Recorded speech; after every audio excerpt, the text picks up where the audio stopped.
తస్మాత్వముత్తిష్ట యశోలభస్వ జిత్వా శత్రూన్ భుంక్ష్వ రాజ్యం సమృద్ధం మయైవైతే నిహతా పూర్వమేవ నిమిత్తమాత్రం భవ సవ్యసాచిన్.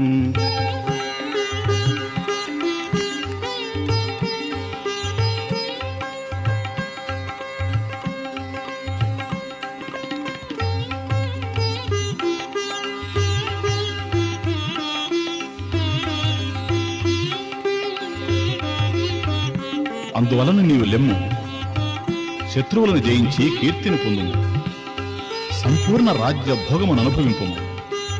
వీరందరూ ఇదివరకే నా చేత చంపబడి ఉన్నారు. నీవు నిమిత్త మాత్రుడు ఒకము అర్జున.